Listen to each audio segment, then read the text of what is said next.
Inilah keterangan mereka tentang BPD dan perangkat desa yang ada pada saat sekarang. Oke. Assalamualaikum warahmatullahi wabarakatuh.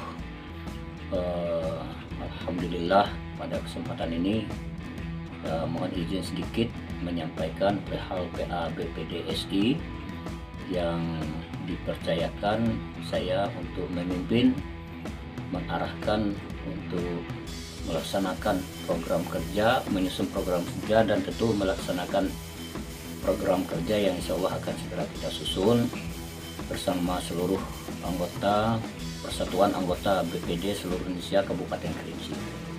Kita berpikir selama ini bagaimana kita untuk membentuk, mengarahkan kinerja BPD yang semestinya yang ada di Kabupaten Kerinci. Dalam waktu jangka yang singkat, insya Allah dengan telah terbentuknya PA BPDSI Kabupaten Kerinci ini, kita akan segera untuk mengarahkan, merekomendasikan kepada tiap-tiap kecamatan yang ada di wilayah Kabupaten Kerinci, yang lebih kurang ada 18 kecamatan, untuk segera membentuk cabang dari PA BPDSI dengan tujuan sehingga memang betul-betul BPD yang ada di setiap desa ini bisa terarah dalam melaksanakan visi dan misinya, terutama dalam mengarahkan fungsi BPD yang semestinya sebagai controlling, kemudian sebagai evaluator, tentu yang mengarahkan bagaimana kinerja daripada pemerintahan desa sehingga terwujudnya governance di pemerintahan desa itu yang baik. Itu yang harapan dari kita selaku pengurus PA BPDSI Kabupaten Kerinci. Dan insya Allah pelaksanaan dari program-program yang telah dan akan kita canangkan ini tentu sangat dibutuhkan. Apa-apa yang akan kita laksanakan tentunya akan mengarah menyelesaikan mungkin ada berupa keluhan-keluhan yang ada di dalam masyarakat. Beberapa hari ini kita mendapat laporan dari perangkat khususnya BPD yang ada di tiap desa kecamatan melaporkan beberapa keluhan yang mereka sendiri tidak tahu bagaimana tugas dan fungsinya sebagai BPD. Nah, hal ini kan yang tentunya kita tidak menginginkan, kita yang menjabat sebagai BPD sementara kita tidak tahu tugas dan kinerja kita. Nah, makanya segera insya Allah akan segera kita bentuk pengurus cabang dari BPD yang ada di 18 kecamatan. Ini akan bersinergi dengan perangkat-perangkat desa sehingga pembangunan desa yang ada di Kabupaten Kerinci ini bisa membantu pemerintahan daerah bisa berjalan dengan baik, sebaik-baiknya. Kemudian ada beberapa yang akhir-akhir ini muncul bertanya kepada kita selaku pengurus PA BPDSI tentang perangkat-perangkat desa, dikarenakan baru-baru ini sudah dilantik beberapa kepala desa yang ada di wilayah Kabupaten Kerinci, sehingga muncul pertanyaan bagaimana dengan perangkat desa.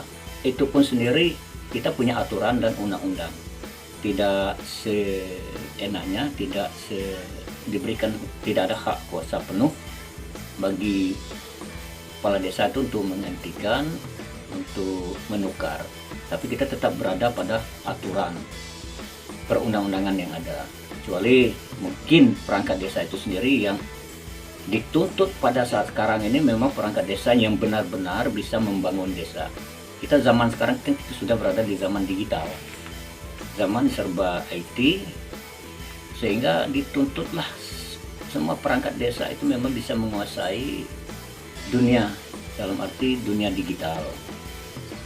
Mungkin di tiap desa sudah ada, harus mempunyai web desa, sehingga pelaporan berita apapun yang terkekinian itu sudah bisa disampaikan melalui berita-berita online ataupun secara digital.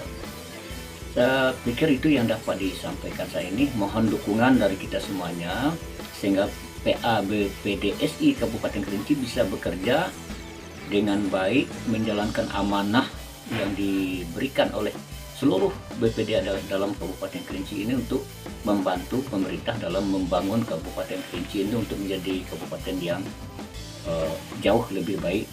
Ya, sebetulnya perlu kami sampaikan, dan saya juga ingatkan kepada kepala desa yang akan dilantik nantinya, bahwa perangkat desa itu bukan perangkat desa yang musiman istilahnya, ya.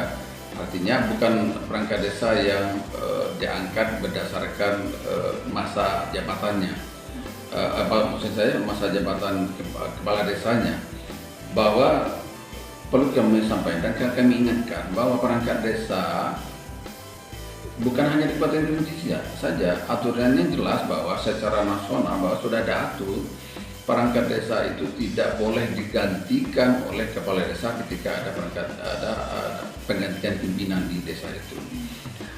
Nah, untuk pengangkatan dan pemerintahan perangkat desa itu ada mekanisme dan aturan yang harus kita lalui. Nah, jadi tidak boleh kepala desa, apalagi kepala desa yang baru nantinya setelah dilantik, menggantikan perangkat desa tanpa alasan yang jelas. Nah, penggantian perangkat desa itu boleh dilaksanakan sepanjang sudah sesuai dengan ketentuan yang ada.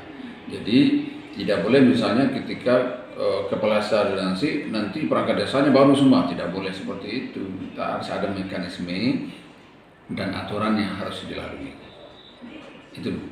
Kemudian terkait sumber daya perangkat desa ini nampaknya juga sudah menjadi tuntutan. Ya. Jadi apa langkah-langkah yang kita lakukan untuk pemberdayaan mereka supaya, karena kita sudah berbasis IT kelihatannya. Ya, memang ini menjadi kendala kita. Kita tahu bahwa sebagian besar perangkat desa di Kabupaten Kerinci ini diangkat berdasarkan aturan yang lama, yang tentu kalau kita sesuai dengan kebutuhan sekarang sebetulnya memang tidak sesuai dengan kompetensi sudah jauh tertinggal sesuai dengan yang kita butuhkan. Tetapi ini tidak bisa kita jadikan alasan untuk pemberhentian. Gitu. Nah, apa yang harus kita lakukan? Tentu kita lakukan pembinaannya dulu. Dilakukan pelatihan, dilakukan pembinaan oleh kepala desa itu sendiri. Nah, ketika masih juga kemampuannya belum, mungkin posisinya tidak tepat. Nah, misalnya kalau posisi selama ini dia menjadi sekdes, misalnya berdasarkan pengangkatan yang berdasarkan aturan yang lama. Apa salah misalnya dirotasi dulu ke posisi yang lebih tepat? Mungkin ada misalnya kasih yang lebih tepat menjadi sekdes, dan sekdes mungkin lebih tepat menjadi kasih atau kadus misalnya, sesuai kompetensi yang ada.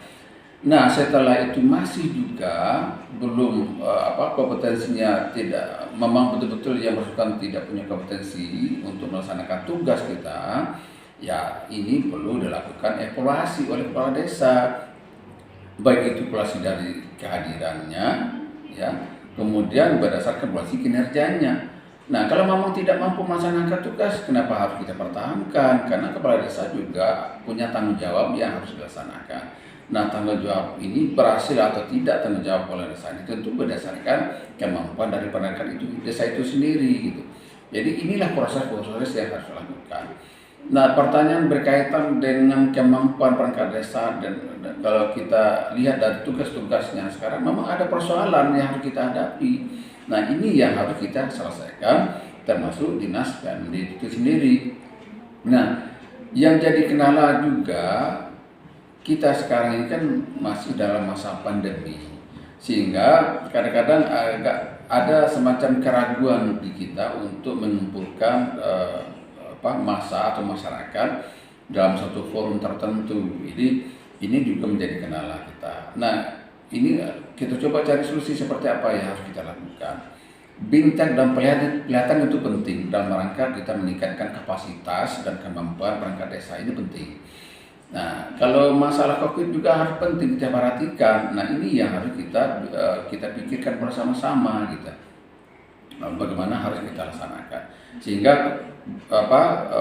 kapasitas perangkat desa bisa kita lakukan peningkatannya, COVID juga bisa kita jaga dan kita menjadi tanggung jawab bersama juga. Ini yang harus kita bicarakan ke depan.